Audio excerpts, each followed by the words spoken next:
Ingat, ada adab, ada akhlak, itu beda. Awas, hati-hati, ada yang salah paham tentang akhlak. Nggak bisa bedakan apa akhlak, apa adab, itu lain. Kalau adab, itu nilai kemuliaan yang didapatkan lewat proses pendidikan. Belajar. Kemudian membentuk peradaban. Karena itu saat syarat untuk mendapatkan adab dan peradaban, itu syaratnya bukan iman, syaratnya belajar. Makanya di Mesir ada peradaban dulu, peradaban Mesir, peradaban Mesopotamia, ya, peradaban Yunani. Apakah saat itu beriman semua? Belum tentu. Kalau dia mau belajar, dia bisa mendapatkan adab dan bisa membangun peradaban.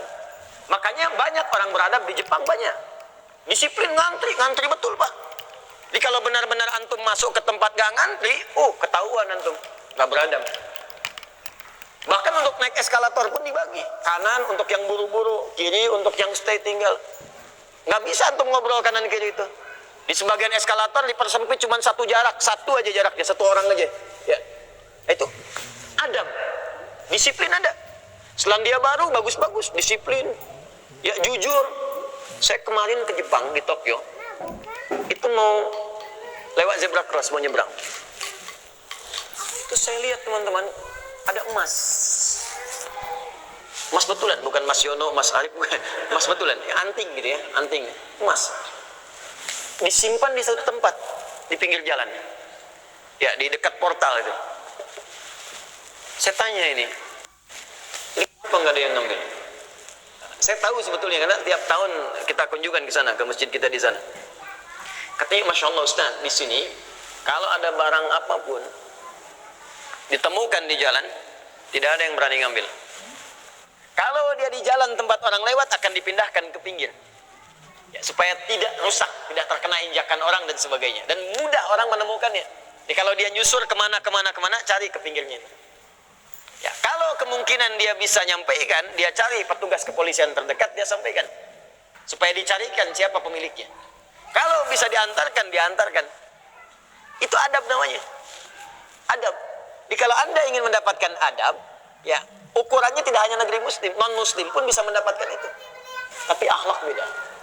Akhlak itu nilai kemuliaan yang dihasilkan dari proses ibadah kepada Allah Subhanahu wa Ta'ala. Makanya ada orang beradab tapi belum tentu berakhlak. Nilai kemuliaan yang dihasilkan dari ibadah, dan itu fitrah kehidupan. Makanya kehidupan kita saat diciptakan, ya, prosesnya disebut khalaq. Iqra bismi rabbikal ladzi khalaq, proses penciptaannya. Yang menciptakan disebut Khaliq. Quran surah Quran surah 96 ayat 1, sekarang Quran surah 15 ayat 28. Wa idz qala rabbuka lil malaikati inni khaliqum basyara. Di proses penciptaannya disebut khalaq, penciptanya disebut Khaliq. Makanya Allah disebut sang Khaliq. Kita makhluk. Bentuknya bisa jin, ya, bisa manusia, bisa hewan.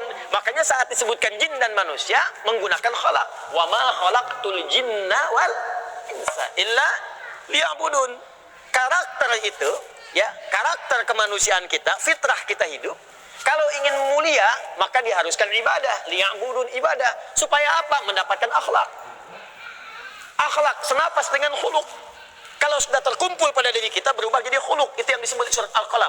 Ketika memuji Nabi SAW, wa innaka la'ala khuluqin 'azim. Bagaimana Nabi mendapatkan khuluq? Ibadah, dengan meningkatkan takwa kepada Allah Subhanahu wa Ta'ala. Makanya diminta kita sholat, diminta kita puasa, baca Al-Quran supaya punya akhlak.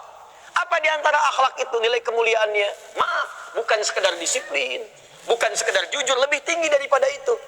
Bagaimana meninggalkan semua yang tidak baik, khamar tidak baik, zina tidak baik. Hati-hati, zina nggak bagus, khamar tak bagus. Siapapun di muka bumi, mohon maaf, sekalipun pelakunya pasti akan menolak zina. Ya, pezina dengan pezina menikah, yang satu selingkuh dengan yang lain, pasti dia akan katakan kamu selingkuh, padahal dia zina juga. Silakan cek, mabuk sama khamar, makanya dalam Islam khamar dilarang. Karena itu ketika Anda sholat, tujuannya apa? Membentuk akhlak. Apa diantaranya? Quran surah ke-29 ayat 45. Utlu ma uhiya ilaika minal kitab wa aqimis shalah innas salata tanha anil fahsya'i wal munkar. Fahsya itu perilaku buruk dari syahwat. Ya, ya, pornografi, porno aksi, zina, LGBT, transgender, macam-macam itu fahsya. Mungkar, keburukan yang diingkari oleh hati, sumbernya nafsu perut dan akal. Membunuh, merampok, korupsi, ya, berdusta, kolusi, macam-macam, mungkar. Ini sifatnya akhlak. Makanya mohon maaf kalau Anda katakan orang Jepang berakhlak, orang Selandia Baru berakhlak, itu Anda kurang pengetahuan. Beradab betul, berakhlak belum tentu. Karena di sana disiplin tapi mabuk jalan terus. Zina biasa. Itu bukan akhlak namanya, itu adab. Itu adab. Jadi kita mesti bedakan mana adab, mana akhlak, itu berbeda. Ya, karena itu orang ibadah, kalau benar ibadahnya pasti berakhlak. Jelas? Kalau orang belajar mungkin beradab, tapi belum tentu dia berakhlak.